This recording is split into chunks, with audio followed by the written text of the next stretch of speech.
Class 9B में सुबह की हलचल शुरू हो चुकी है। इमदाद और नैना मिलकर ब्लैक बोर्ड साफ कर रहे हैं। हर काम, चाहे छोटा हो या बड़ा, जरूरी होता है, मिस थॉमस कहती है, अपनी क्लास को देखती हुई। बच्चे साथ मिलकर काम कर रहे हैं। कुछ कुर्सियां जमा रहे हैं, कोई पोछा लगा रहा है।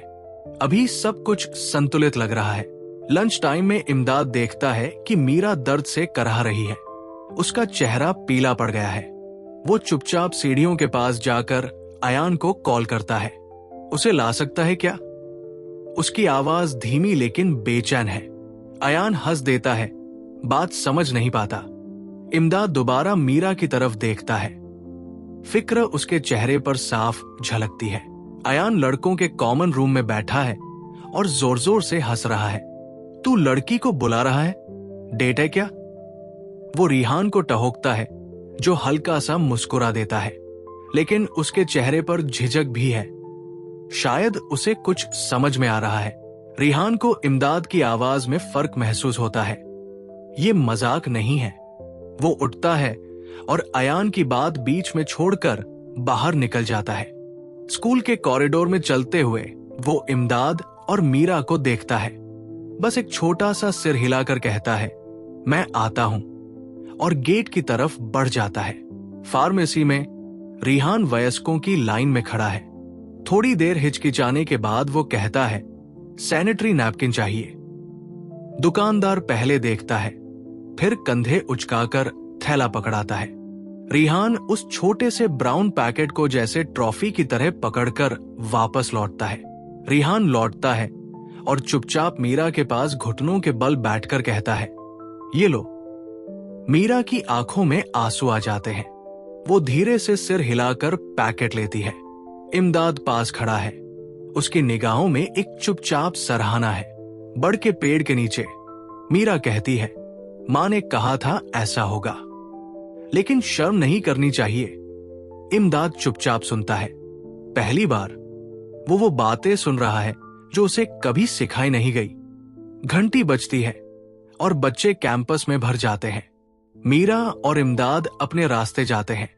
जाते जाते मीरा पीछे मुड़कर मुस्कुराती है। इमदाद मुस्कुराता नहीं, लेकिन धीरे से सिर हिलाता है। उसका तरीका होता है कहना, मैं साथ हूं। कॉरिडोर में नैना अचानक रुक जाती है। उसकी स्कर्ट पर लाल धब्बा फैल रहा है। वो दीवार से लग जाती है। घबराकर बैग टटोलती है। कुछ लड़के लड़कियां हंसते हैं। उसका चेहरा शर्म से लाल हो जाता है। इमदाद ये सब देखता है। बिना एक पल गवाए वो अपनी स्वेटर उतारकर नैना के पास जाता है। लो, वो धीरे से कहता है। नैना पहले चौंकती है, फिर हिचकते हुए स्वेटर कमर पर बांध लेती है। स्वेटर पहने नैना पूरे कॉरिडोर से सिर उठाकर गुजरती है। कुछ बच्चे फुसफुसाते हैं, लेकिन वो अनसुना कर देती है। आत्मविश्वास अब उसके चेहरे पर साफ दिख रहा है। इमदाद दूर से देखता है, चुपचाप मुस्कुराता है। शाम को रिहान खिड़की से शहर की लाइट्स देखता है। दूसरी ओर इमदाद डेस्क पर बैठकर नोटबुक में दिल और दिमाग की एक स्केच बना रहा है। दोनों कुछ नहीं बोलते, लेकिन उनके मन में एक ही बात चल रही है, जो जरूरी था वो हमने किया। अगले दिन असेंबली के बाद नैना पूछती है, तेरा नाम क्या है फिर से? इमदाद हल्की मुस्कान के साथ कहता है, इमदाद। फिर थोड़ा रुककर जोड़ता है, मतलब जो मदद करता है। नैना मुस्कुराती है, बिल्कुल फिट बैठता है। लंच तक इमदाद नाम पूरे स्कूल में गूंज रहा होता है। कुछ बच्चे मजाक उड़ाते हैं, कुछ सोच में पड़ जाते हैं।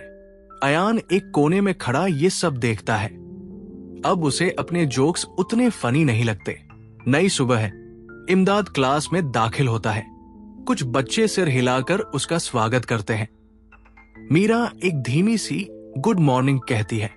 इमदाद हल्के से मुस्कुराता है। वो हीरो नहीं है, बट शायद एक शुरुआत है।